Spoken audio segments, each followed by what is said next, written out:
Good morning, everyone. Welcome to the regularly scheduled meeting of the Board of Public Works for today, Friday, November 9th, 2018. Commissioner Garcia, James, Davis, and Jacinto are present. President James, we do have a quorum. May we start with Bureau introductions, please, starting with Bureau of Contract Administration. Good morning, John Olinger, Bureau of Contract Administration. Good morning, Julie Allen, Bureau of Engineering. Good morning, all. Fernando Gonzalez, Los Angeles Sanitation. Good morning, Sandy Trump, Bureau of Street Lighting. Good morning, Robert Gutierrez with the Bureau of Street Services. Good morning, Ted Jordan, Public Works General Counsel. Fernando Campos, Executive Officer. President James, we do not have any speaker cards under general public comment. We also do not have any commentary under the Neighborhood Council comment section. We did not receive any speaker cards on any of the items for today's regular agenda, nor the supplemental item. Okay, then we'll close general public comment for both agendas as well as the Neighborhood Council category of commentary. Is there a second to my motion that we approve the meeting minutes from the meeting on Monday, October 15th, 2018? That'll be by Commissioner Davis.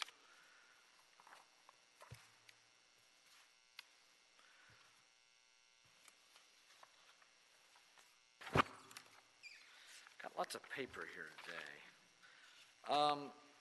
Agenda item number 8. Specifications submitted for board adoption and authorization to advertise for the invitation of bids. This is in Council District 14 for the North Outfall Sewer Rehabilitation Unit 9, Aliso to 6th Street.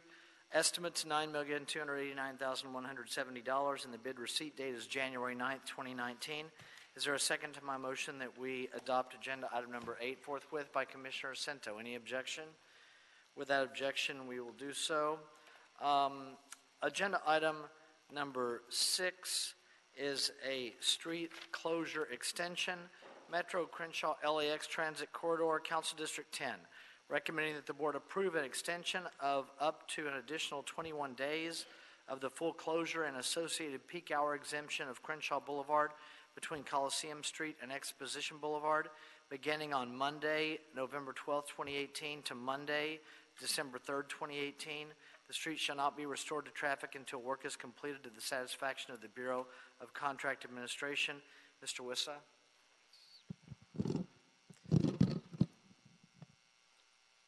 Good morning. I'm Mark Wissa with the Bureau of Engineering, Metro Transit Division. The motion before you is in regards to the Crenshaw LAX Transit Corridor project. Briefly, this is an 8.5-mile transit line that will be connecting the Expo line on Crenshaw Boulevard to the Green Line near LAX. On September 5, 2018, the Board of Public Works adopted a report for the Metro Crenshaw LAX project to temporarily close Crenshaw Boulevard between Coliseum Street and Expo Boulevard for a duration of 37 days, known as the Phase 3 closure. The board adopted recommendation number 9 in said report, which authorized the city engineer and the general manager of Bureau of Street Services to extend the Phase 3 closure an additional 22 days till November 12, 2018. It is apparent that the work has not progressed as anticipated, and the contractor, Walsh may not complete the needed work items before the expiration of the board's approved closure on November 12, 2018. To provide flexibility to Walsh to complete the needed work items within the Phase 3 closure, the Bureau of Engineering recommends that the board extend the Phase 3 closure an additional 21 days till December 3rd, 2018. However, Metro and Walsh have committed to finish the construction on November 21st, 2018. The Mayor's Office, as well as the Council District 10, are aware of the proposed closure extension. CD10 has provided their concurrence on the November 21st extension as well as the December 3rd, if necessary. Since the street shall not be restored to traffic until work is completed to the satisfaction of the Bureau of Contract Administration, the Bureau of Engineering would like to verbally amend the motion before you. I would like to go ahead and read the motion for the record, if I may. Agenda item 6, Bureau Public Works 2018-0931 Street Closure Extension, Metro Crenshaw LAX Transit Corridor. Add the following. I further move that Metro and Walsh report to the board on Monday, November 19, 2018, relative to the progress of construction and readiness to end Phase 3 closure and to restore traffic on Crenshaw Boulevard. This concludes the verbal amendment. And at this time, I'd like to invite Metro staff to provide you with a quick, brief presentation on their outreach efforts for the extended of the closure. Good morning. Good morning. I see that you all have a copy of the PowerPoint presentation. So I'm just briefly going to give you an update. Our team continues to work with Walshay's construction relations team on providing information and updating the community members, specifically the stakeholders within the closure. So we've provided all the necessary or required support, so signage, and there's also a pedestrian walkway that was set up specifically for this closure. We've had over 7 community meetings from the beginning of the year, so the closures have been announced at every meeting, and we also had a mailer, which I believe I've shared before. Over 23,000 of those were mailed out, and we still, every time we go out and talk to the community members, we hand those out. We also have an upcoming community meeting, which also the focus and update will be on the closure and the extension of the closure and why that's occurring and how we're still here to support them. So that's going to happen next week on the 15th. We've also had follow-up briefings with CD8, CD10, the mall. Earlier this week, we presented at their merchants meeting, and they are aware of the extension and are supporting and happy that it will be open by Black Friday. I'm also now going to have Jessica Spearman come up and give an update on the BIF program. Good morning, President James and Commissioners. My name is Jessica Spearman. I work for Metro. I work on the Business Interruption Fund and the Business Solution Center, which are 2 small business pilot programs designed to support small businesses that are impacted by our construction. To provide you with a brief update about our Business Interruption Fund, which provides financial assistance to small mom and pop businesses. To date, our Business Interruption Fund has provided more than $9.8 million to small mom and pop businesses just along the Crenshaw LAX corridor, and that's as of November 2nd. We've provided 440 grants to those small businesses, supporting specifically 181 individual businesses. This is resulting in over 500 jobs that we've been able to sustain, and that's as of Q2 reporting 2018. The average grant amount is approximately $22,000 for small businesses along Crenshaw, and I'd like to highlight that our Business Solution Center, which provides small business resources, hands-on technical assistance, and business development, has been working closely with the business community as well to assist them during the closures and, of course, during the entire duration of the construction of the project. That concludes my update. Great. Thank you. Colleagues, any questions for our representatives from Metro? Commissioner Davis. I just want to clarify, so our anticipated goal of completion as of this motion is that we hope to be complete by November the 21st. Is that what I understand you to say? Yes, that is Metro's commitment to have the construction open by November 21st. Okay, great. Great. So I appreciate the work and the coordination of all of the entities who are involved in the project, and of course the small business community continues to appreciate the Business Interruption Fund and what it has done to ease the burden of the construction that we have to do to get the benefit of increased transportation. And overall, I'm pleased with each of the entities that have been working collectively together.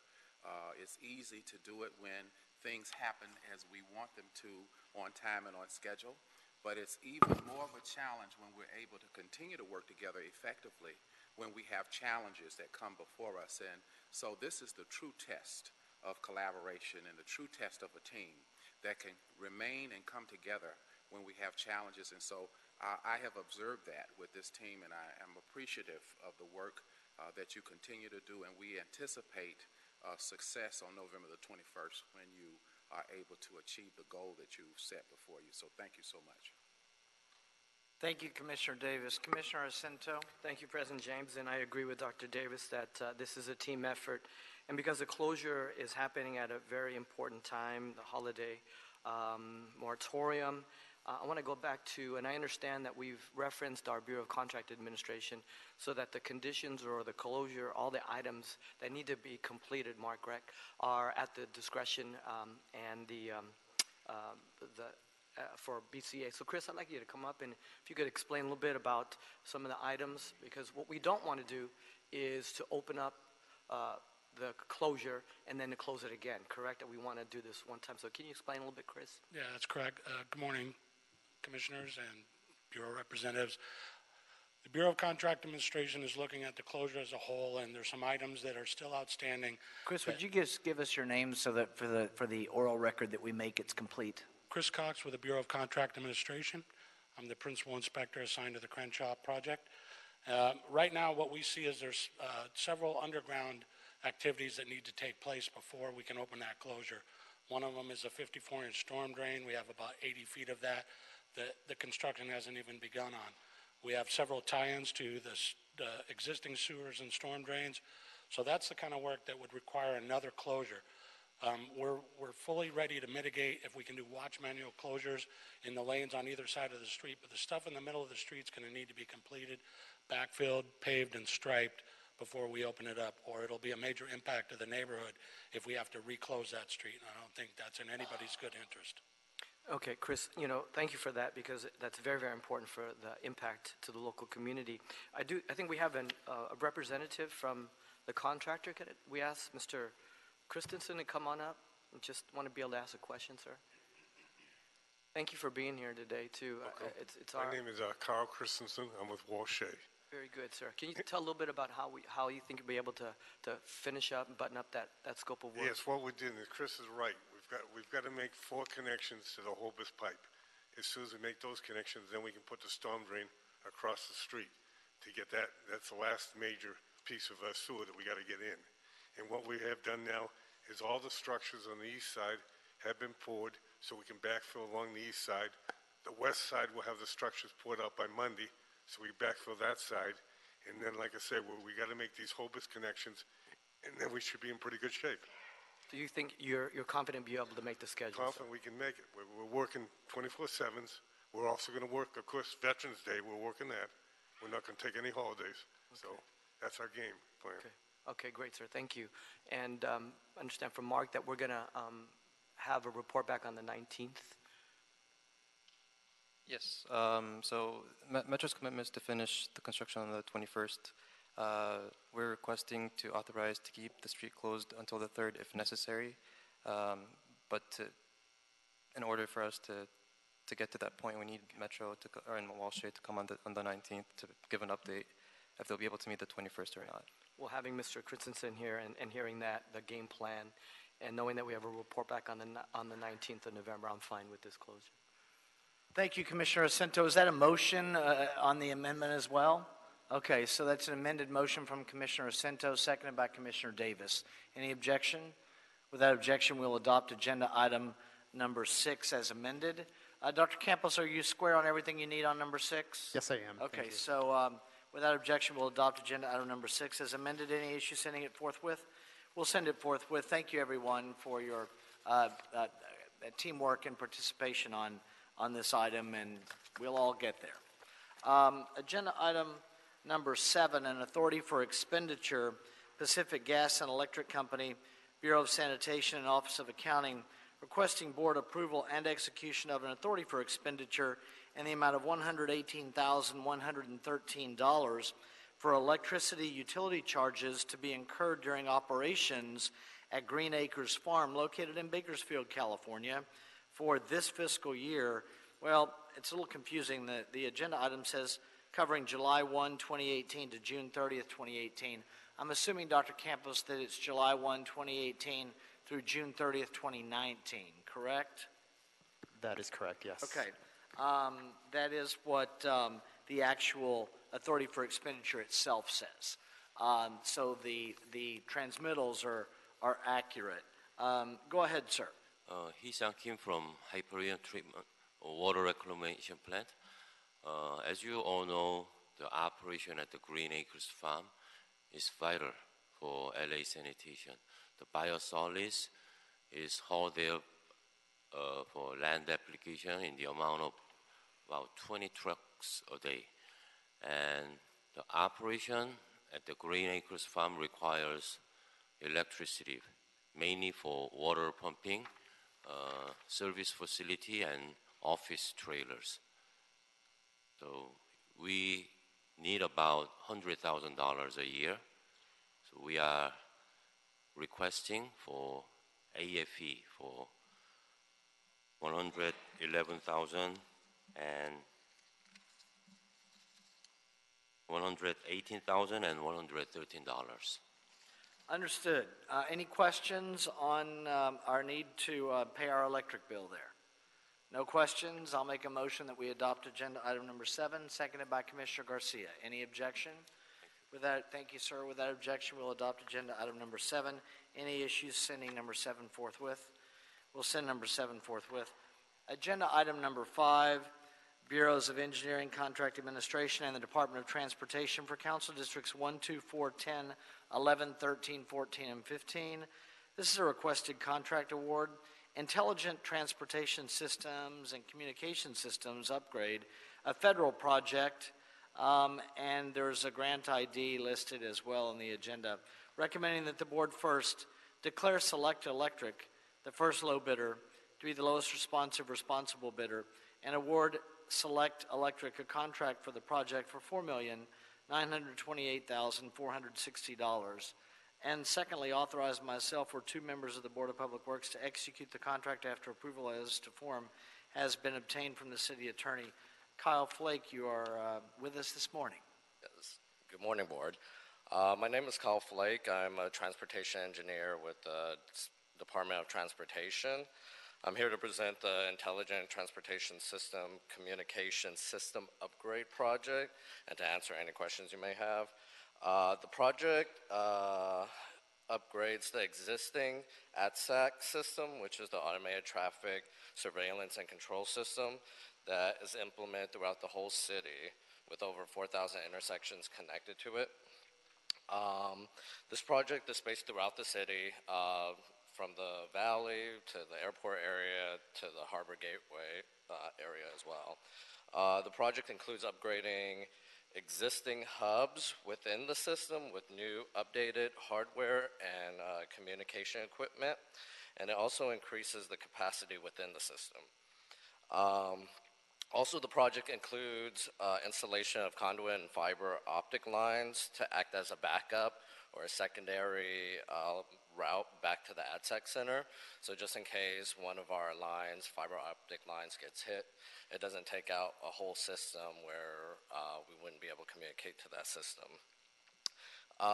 This project is funded by 2 grants. One's a federally aid grant, CML 5006832, and grant MX 201410 from the Metro Express Lane Net Toll Revenue Reinvestment Grant. And Select Electric was the lowest bidder on the project with a bid of $4,928,460, and our engineering bid was $4,431,339.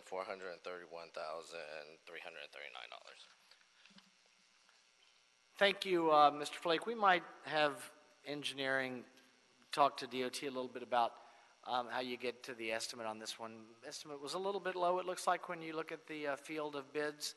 Yeah. The low bid's 11%. It's within the 15% range, so I really don't have any questions about it.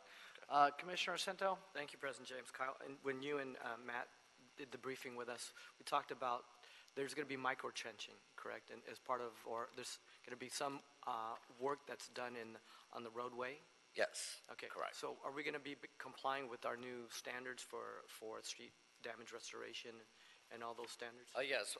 Any project that we do, we are in, what's the word? We abide by any new rules that is implemented within the city. Good. Well, it's an important project. It upgrades, redundancy, and ATSAC is an important thing about coordination, so this is good to go with me. Okay. Thank you. Thank you, Commissioner Cento. Commissioner Davis? So the total of this particular contract is about $4 million, almost $5 million, is that correct? And the Business inclusion, can you briefly, this is a federally funded project, correct? Yeah, it's it's a federal grant through Metro. But yeah, originally it's federal aid. I'm sorry? It's federally funded through Metro. Okay. And can you tell me about the inclusion specifically on the project? Inclusions. Small business. I'll just mention for the record that it's as the board report indicates, it's federal, so it's a DBE process, and there's a subcontractor for 14.2% listed as HA, which is minority Hispanic American. Correct. Okay.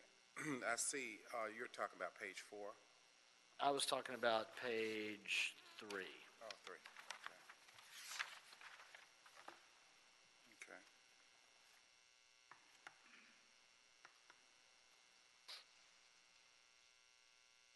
See some small business inclusion, no women business inclusion.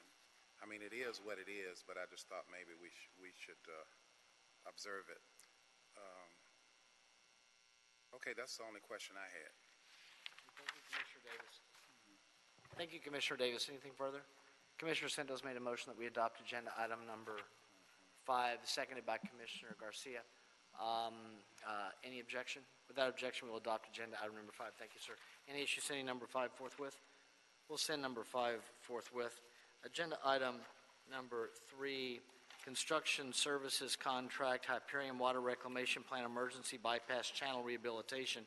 Recommending that the board first authorize the city engineer to use Cisco and to issue task work orders to the contractor for an amount not to exceed $520,000 for the Hyperion Water Reclamation Plant Emergency Bypass Channel Rehabilitation Project. Ms. So. Good morning. Amy So from the Bureau of Engineering, Environmental Engineering Division, and I'm here for the Hyperion Water Reclamation Plant Emergency Bypass Channel Rehabilitation. We are requesting authorization to utilize the Cisco contract, and for reference, Cisco is an acronym that stands for Construction Services Contract. It's a 3-year contract that's awarded to a competitively selected contractor, and the cost ceiling for the contract is $15 million. It's used for projects that are relatively small in size and urgent in nature at the water reclamation plants. And as tasks are identified, they are awarded to the contractor. At Hyperion, the emergency bypass channel is used to divert flow from the primary tanks to the emergency storage tanks in the event of an emergency, and this could be a power outage, equipment failure, or an emergency plant shutdown. The channel is approximately 300 feet long, and the cross-section is rectangular with rounded edges. The cross-section is about 13 feet wide by 5 feet high, and it sits 10 feet below ground. It runs from the primary tanks under the technical support facility and the parking lot and to the emergency storage tanks. In 2005, a hard plastic liner was installed, and I have a sample of it to pass around. Please do use care as the edges are sharp. Show and tell today. And this liner, it's about 5-inch wide hard plastic strips that interlock, and they're installed by a winding machine which winds the strips around the rectangular cross-section and throughout the length of the channel. In 2017, during the annual mosquito inspection, it was observed that the bottom portion of the channel had bulged up and cracked. And the scope of this project is to remove the bottom portion of that damaged liner and inspect the areas where the liner is removed, repair any damage to the concrete, and apply a protective coating to prevent against future concrete corrosion. And the project will also install mechanical anchors at both ends of the channel and along the edges where the liner is removed in order to secure the rest of the liner to the channel. The cost of the project is about $520,000, and that includes a 20% construction contingency and includes cost for a standby rescue team, as there is a potential for engulfment by hazardous air and fluids while the contractor is working in the channel. And it's requested by the Bureau of Sanitation that the Bureau of Engineering utilize the Cisco contract to deliver this project. The size of the project is too small to competitively bid out, and it would be too time-consuming for the city to prepare a full set of construction documents and bid package for a project of this size. Therefore, the city engineer recommends your authorization to utilize Cisco. Thank you, Ms. So. I just have a general question. Is there, and I think it's helpful to kind of refresh the record and sometimes my recollection even, what's the range? What do we look for when we think, okay, this is below a threshold, so let's go the Cisco route? And by the way, Cisco doesn't mean the name of the company. It's Cisco is an acronym for the Construction Services Contract. And we're in Cisco, what are we, Cisco 10 right now? The version of Cisco we're on right now is Cisco 10. Right. Okay, so what was the threshold that we're below that sparked the Cisco determination? It's not simply a dollar amount threshold, it's the type of work as well, and the length of time it would take to prepare bid documents and specifications for a project of this size and nature. But this project is about $520,000. Okay, Mr. Jordan, you're okay with the Cisco determination and not sending this out to bid? Yeah, based on the report, I am. There's also, this work needs to be done rather quickly. This is an emergency function, but emergencies, you never know when one's going to happen. So I concur with the Bureau's recommendation. Okay, thank you. Commissioner Cento? Thank you. Amy, thank you for this. And it's good to sometimes have us feel and touch these types of things and through photos and stuff. How long, what do you think the lifespan of this current liner is? We did this 2005, about 13 years. We're going to spend $500,000. How long is that going to last? So in 2005, the cost to install that liner was approximately $700,000 to install it in the whole channel. It was the first installation in the United States of this product, and it was installed as a pilot installation. What the Bureau wanted to do was simulate live installation on a simulated sewer condition. So the channel was actually filled with several inches of fluid to simulate a condition in a live sewer. And it was one of the, two of the benefits of that product that the Bureau was looking at was the ability to construct a winding machine inside a sewer or the channel and then pull the product in through a maintenance hole instead of having to dig a big trench. So the installation worked, and it was, it was approved shortly after that as an approved product for the city to use on sewers. However, it was never installed on any of the city sewers. The fact that we're using it on this channel is the rationale. Well, the channel is easily accessible because it's located at the treatment plant at Hyperion, and it's not used except in emergency conditions, so it would be easily accessible for observation of how the liner would perform. Okay, so this is it's a good use of this technology and this product at this stage, correct? Well, what we're going to have the contractor do when they complete this project is when they cut out the damaged portion, we will have a portion of that bottom portion sent to our wastewater conveyance engineering division. Inside that division, they have a research group, and we will have them analyze that product to see whether we should still keep it on the approved product list or not. So we're going to learn from this installation as well? Correct. Okay. Thank you, Amy. Great. Thank you, Commissioner Cento. Is that a motion? I'll second it. Any objection? Without objection, we'll adopt agenda item number 3. Any issue sending number 3 forthwith? We'll send number 3 forthwith. That'll take us to agenda item number 2. Ms. So you're here on that as well, which is also Construction Services Contracting Council District 4, Los Angeles Glendale Water Reclamation Plant Maintenance Building Locker Room Improvements, recommending that the board authorize the city engineer to use Cisco and to issue task work orders to the contractor for an amount not to exceed $248,000 for the Los Angeles Glendale Water Reclamation Plant Maintenance Building Locker Room Improvements. Go right ahead. Sure. This is for the Los Angeles Glendale Water Reclamation Plant Maintenance Building Locker Room Improvements. We are also requesting authorization to use the Cisco contract as I described the Cisco contract earlier. And at Los Angeles Glendale, the maintenance building and the nearby sodium hypochlorite building were constructed in 1972. The maintenance building contains a men's locker room, and the sodium hypochlorite building contains a women's restroom. The women's restroom is currently abandoned and it needs renovation. It's hard to see in the photograph, but most of the damage is in the drainage lines. All of them are blocked, and none of the equipment drains. And both facilities are not up to code as far as disabled access regulations. And there have been no major rehabilitation to both of those facilities since the original construction. So the scope of this project will remodel both the men's locker room and the women's restroom. And in the men's locker room, there will be an additional shower installed and reconfiguration to comply with disabled access. In the women's restroom, the water heater will be replaced with a larger water heater, and all of the drainage lines will be replaced. And both facilities will have the heating and air conditioning system tested and balanced, and the exhaust fans replaced.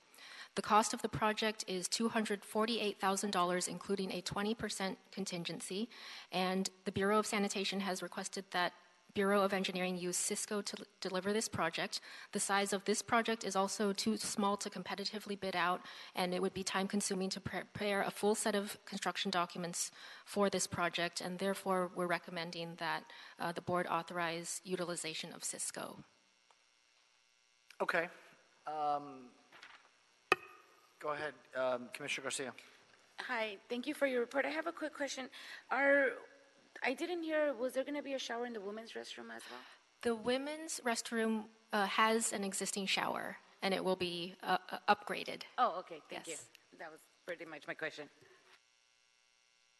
Okay. Anything further? Commissioner Sindos made a motion that we adopt agenda item number 7. I'm sorry, 2. 7's in front of me. Commissioner Sinto made the motion. Commissioner Garcia seconded it. Any objection? Without objection, we will adopt agenda item number 2. Thank you, ma'am. Any issue sending number 2 forthwith? We'll send number 2 forthwith. Agenda item number 1. Bureau of Engineering, Council Districts 1 and 14, task order solicitation, Soto Street Bridge widening over Valley Boulevard and Union Pacific Railroad project. Recommending that the board authorize the city engineer to issue the task order number 1 to HNTB Corporation from the pre-qualified on-call design and construction support services consultants list to provide design support during construction and construction engineering for the project as stated in task order solicitation number 41C with a budget authority of $1,555,980. Ms. Lau. Good morning. Shirley Lau of the Bureau of Engineering. The Soto Street Bridge widening project is located in the northeast part of the city of Los Angeles on Soto Street between Alcazar and Multnomah Streets. This Soto Street serves as a major corridor for the communities of Lincoln Heights, Boyle Heights, and El Sereno. The project will widen the existing bridge, which extends over Valley Boulevard and a Union Pacific Railway. The widening will be approximately 25 feet to the west of the bridge for a total width of approximately 79 feet. Bridge curb barriers and sidewalks will also be replaced with architectural barriers and wider sidewalks. In addition to this bridge widening, we do have a significant amount of roadway work. The approach roadways that reach the bridge, and it will create a new striped median, also sidewalk improvements and bicycle facility improvements. Polis Construction Incorporated is a general contractor who was awarded a construction contract by this board. We issued a notice to proceed in September to commence the work. The Bureau of Engineering requires design support during construction, also construction engineering support. We released a task order solicitation to the 10 pre-qualified on-call bridge and civil engineering consultant firms. HNTB is the only firm who responded to that task order. We did request the other firms to explain why they had a non-response. One firm decided to propose as a sub-consultant to HNTB, and 2 other firms responded resource issues. Ms. Lau, thank you for the follow-up with the contractors on that. It's always helpful to us when we end up with one. I appreciate the Bureau doing that. Thank you. BOE evaluated HNTB, their qualifications and experience, and we also looked at the proposal, and we determined that they are qualified for the work on this task order, and we negotiated a final proposal amount of $1,555,980. This project is federally funded, and the city follows the U.S. Department of Transportation requirements for disadvantaged business enterprise, DBE participation. We have set the anticipated participation for the overall pre-qualified contracts at 6.01%. HNTB is pledging a DBE participation of 32.36% for this task. So the Bureau requests the board to authorize the city engineer to issue this task order as specified in the recommendation set forth in this report. That concludes my report. I'm happy to answer any questions.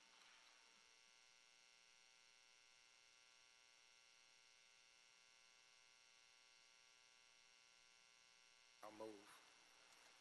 Yeah. One moment.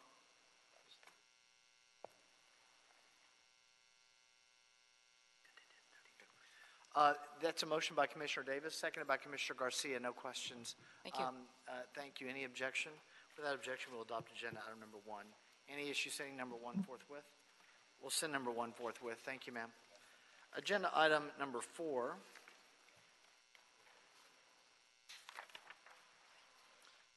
Contract amendment number 18, Los Angeles Conservation Corps, recommending that the board authorize the Office of Community Beautification to execute a contract amendment with the Los Angeles Conservation Corps to increase the ceiling amount of the contract by $280,000.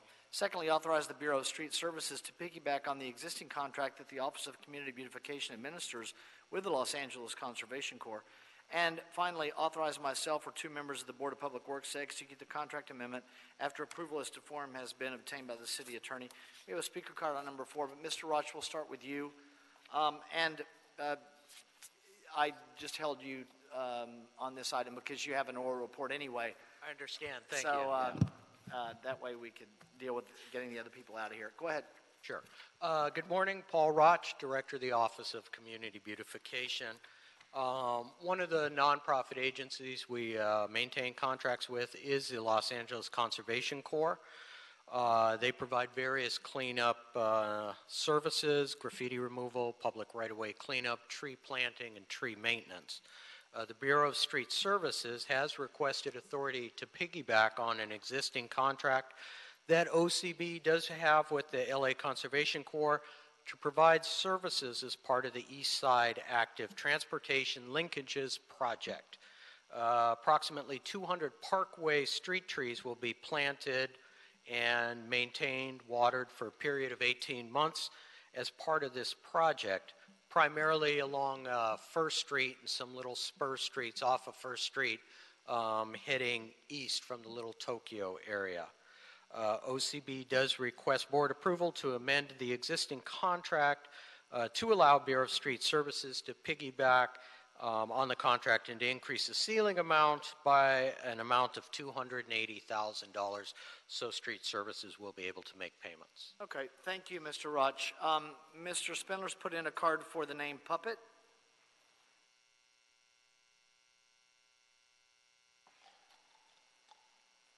Item number 4. Yeah, so you refer to piggyback. I find it a very racially offensive term to swine such as myself. The only person who does piggyback is Nuri Martinez. Yes, she's a piggyback, yes. So I would not, in the presence of people like myself, we are sentient beings. We are not pigs. So please do not refer to piggyback. I find it very offensive as a pig. Now we look back at all of these. I look back in the building and there's no agendas. You put a fucking agenda for October behind there. And then I put the speaker card on number 1 and you do not call it in violation of the Ralph M. Brown Act 54950. I find it very offensive. So what we'll do is we'll go up to the 4th floor. Who's up there? The son of a bitch, Jose Weezer, causing all this trouble. They're causing public work problems. Problems for all of you pigs. Problems for the mayor. Problems for his fat wife, yes. What the hell's going on? Why did Kevin James call the FBI on Jose Weezer? What does he want? What he wants is to become a council member. So what he does while he sits there and looks so professional in his little suit, he gets Mitchell Englander to resign, then he's going to move up there and run for his fucking open seat while he cooperates with the FBI. And then he's going to get Mr. Weezer indicted. Probably he gets a reward under key tam. You're such a fucking pig, Kevin. You are the worst pig here. At least Mr. Davis steals. At least he remains quiet. He doesn't call the feds. You're such a fucking pig. Thank you, Mr. Spindler. Any questions on number 4? Commissioner Jacinto. Thank you, Mr. President Roch. James. Paul, can I ask you a question about the trees that are going to be planted? Is that through the Bureau of Street Services? Is that city plans? How is that? They would be planted by the LA Conservation Corps and then maintained by the LA Conservation Corps under the oversight of Bureau of Street Services, and Mr. Gutierrez sitting up here as the primary lead on that project. So he could probably answer any of the technical questions. Mr. Gutierrez, in terms of the overall program of planting 200 trees, is this an ongoing program for Bureau of Street Services? No, this is specifically for a grant that we acquired through Metro, and they actually specified LACC as one of the agencies that they want us to tap into. So we're using them to plant for this specific project and to use them for an 18-month establishment period. Very good for the Expo, so Metro funded and a distinct scope of work. Thank you. Thank you, Commissioner Jacinto. Anything further? I'll make a motion that we adopt agenda item number 4, seconded by Commissioners Jacinto, Davis, and Garcia. So that'll take care of that one. Any issues sending it forthwith? We'll send number 4 forthwith. Thank you, sir. Supplemental 1, otherwise number 9, bid withdrawal, Cochran-Adams Relief Sewer Project. Recommending that the board approve the request of Mike Perlich and Sons Incorporated to withdraw their bid submitted on October 17, 2018, in connection with the Cochran-Adams Relief Sewer Project, with the understanding that, in accordance with the Public Contracting Code, the board will not accept a bid from Mike Perlich and Sons in the event the project is re-advertised. One moment, Mr. Sisson. We have a card in on this item. Actually, I said number 9. This supplemental would be 10. Mr. Spindler, you have a card in for your puppet on this item?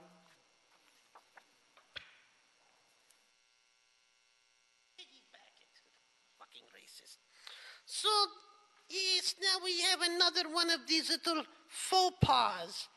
Apparently somebody submitted a bid. He had to pay off the council member, which is okay, before Tuesday. Excuse me, Wednesday.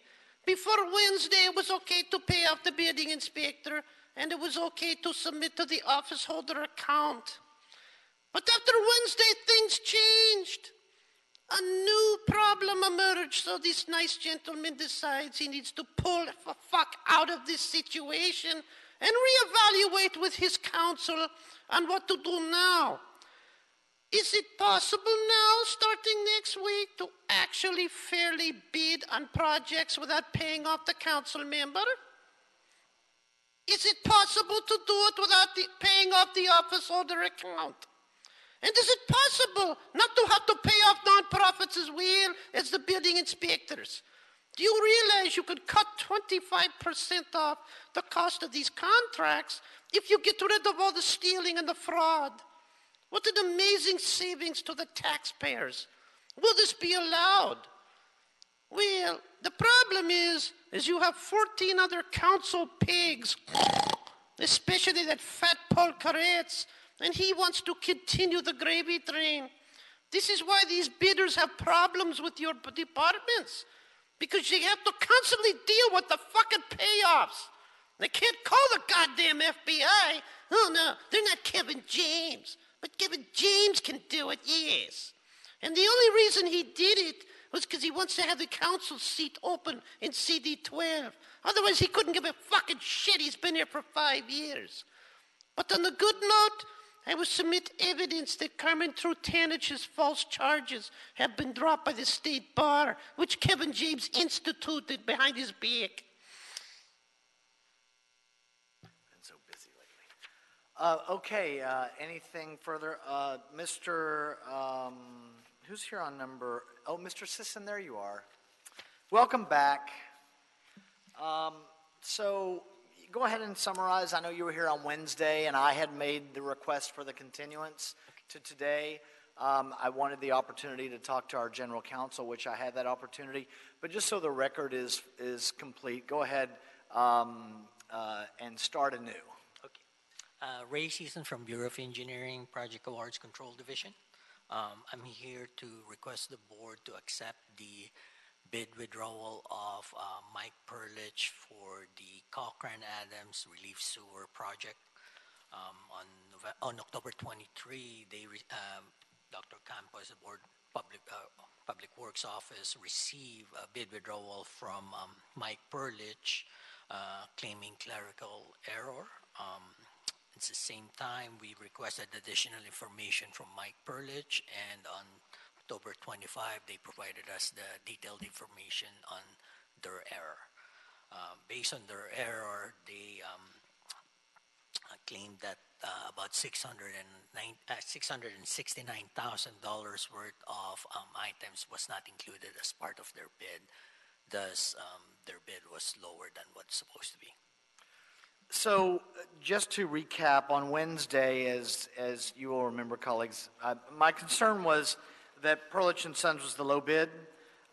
Granted, they were a fair amount below the bid pool, which would sometimes indicate a mistake was made, but nevertheless, they were within the range of the city attorney's estimate. So, I wanted our general counsel to look at the request by the bidder to see if, one, the request to withdraw the bid is permissible under the public contracting code, and is something that, if it is something that the Board of Public Works can do. And so our general counsel's here this morning. Mr. Jordan, go ahead, sir. Thank you for taking the time to look at this. Yes, thank you. I have gone through the documents and had a discussion with the Bureau staff and took a look at the applicable provisions in the California Public Contract Code. And I do concur with the recommendation here that the request to withdraw the bid from Mike Perlich & Sons was both timely and substantively within what the California Code provides. So my recommendation is that the board accept the withdrawal. As we've discussed in the past and as noted in the agenda, if the board accepts their withdrawal, and if for any reason this project needs to be rebid, there's no indication that it will need to be rebid, but if it does need to get rebid for any reason, then Mike Perlich & Sons will not be eligible to rebid in that case, all of which is already clearly recited in the agenda. So the bottom line is the request to withdraw is appropriate in this situation, both timely and appropriate, and I concur with the recommendation of staff. Okay, thank you, Mr. Jordan. I would only add that if the Bureau decides to go ahead and award the contract to the second low bid, which is Mladen Buntich Construction Company, the Bureau can do that even after the withdrawal of Mike Perlich & Sons, correct? Yeah, the award is not before you, but they can award to the second low bidder. And because of the delta in cost of about $1.5 million, maybe just under it. No, it's actually right about $1.5 million. That's why I wanted the assurance from the city attorney's office that the withdrawal is appropriate, because by permitting the withdrawal, the price of the project from the city's perspective goes up. So I wanted the city attorney's confirmation on the requested withdrawal. The other thing we don't want to do is improperly, under the Public Contracting Code, of course, we don't want to force a contractor on a project that they made a mistake on or are going to be unable to do the work or do a good job on either. At the end of the day, that doesn't save any money either. Actually, would maybe cost more money in the long run. So, thank you, Mr. Sisson. Okay. Any other questions? All right, thank you, everybody, for indulging me on that, on the continuance to today. I'll make a motion that we adopt agenda item number supplemental 1 or otherwise number 10. What do you want that one to be? Supplemental 1? We will convert that to number 10. Okay, so it'll be converted to number 10. Is there a second on the motion? By Commissioner Davis. Any objection? Without objection, we will adopt agenda item 10. Any issue sending number 10 forthwith? We will send number 10 forthwith. Thank you, everyone. Agenda item number 9. Have we cleared the desk of the voting items? Yes, you have. Okay, we have an oral report left from the Office of Community Beautification. Mr. Spindler, you have a speaker card in for your puppet on number 9 on the oral report from the Office of Community Beautification.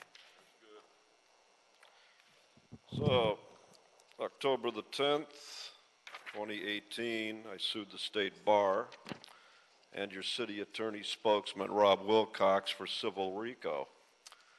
On October the 16th, 2018, you know what they did, the state bar, last February 2017?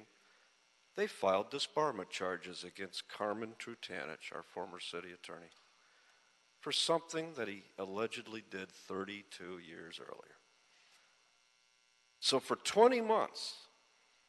Mr. Spindler, this is on the Office of Community Beautification. This is more important than anything. This is what you're doing.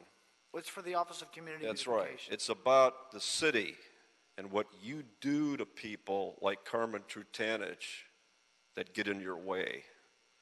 So they threw his charges out against his bar license with Mr. President, prejudice. the speaker is continuing to not address the item. Oh, I'm Nor is- addressing the item because nor this is an item within the beautification. Public This is subject matter beautification. jurisdiction. Because this is beautiful. You know why this is beautiful? Because now this guy is in a position to come after your asses, and that's what he's going to do now. Because for 20 months, you have put this man through terror. 20 months, this man has had to sit every day and wonder if this was going to happen to him, destroying his life. Just like you've done to me for the past 3 years. You fucked with him. But you see, 6 days after my fucking lawsuit, they woke up, didn't they? You could have helped him, Kevin. That you just sat there and let your friend burn. He's a good man. He's a good friend of mine. He's a good friend of yours. He thought you were a good friend. One phone call you could have made to the bar, wipe this thing out. But you just sat there. You let this guy go through this shit. You and Garcetti. You and Mike Fuhrer. You guys. You're disgusting. So I want you to read this. Okay? Because, you know what? This guy's mad. I'm upset. And we're going to start cleaning the fucking deck. 2 minutes. Dr. Campos, have we cleared the desk? You have the pending. Okay, Mr. Rutch.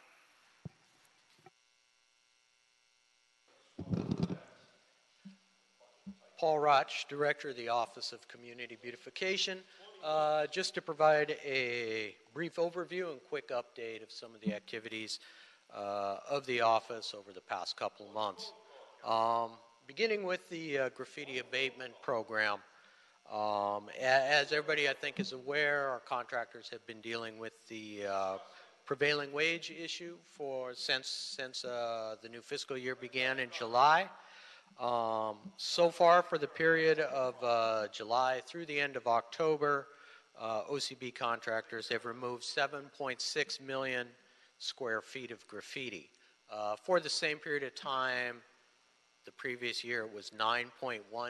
So we're dealing with about a 20 to 25% reduction in graffiti abatement.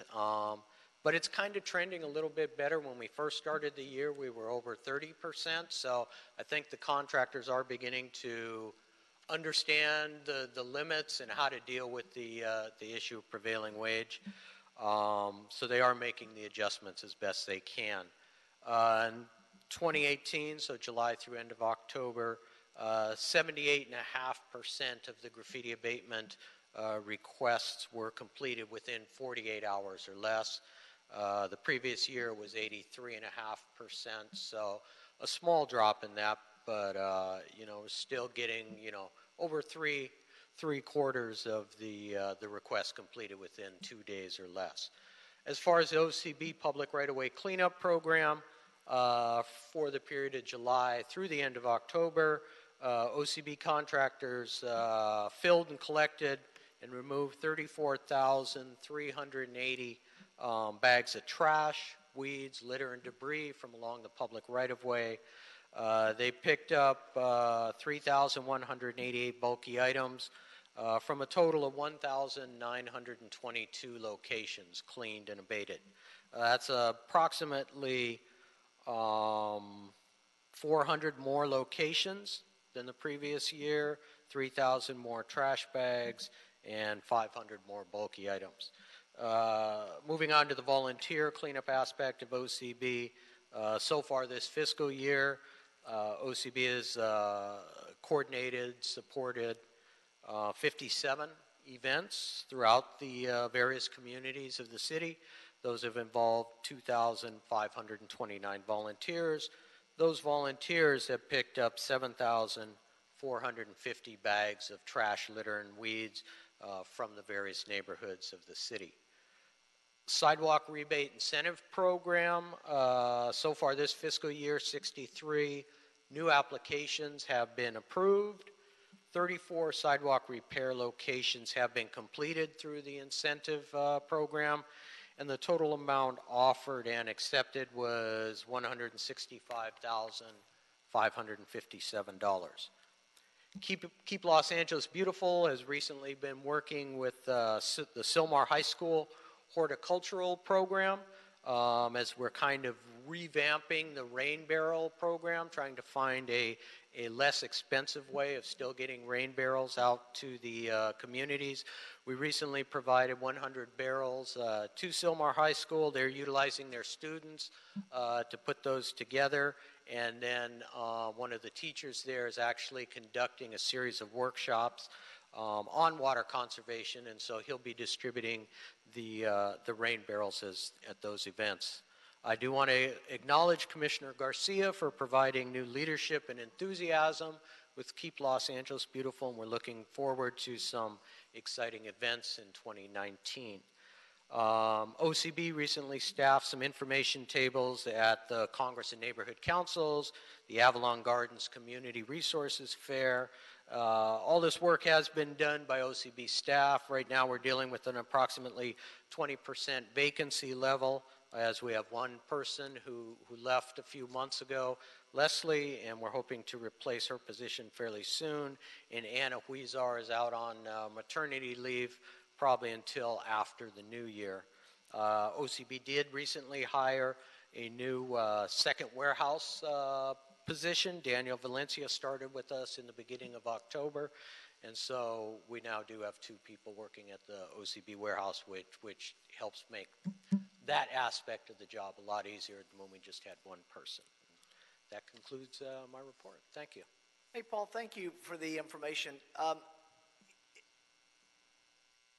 Could we glean from what you've said that you're able to keep up with prior years?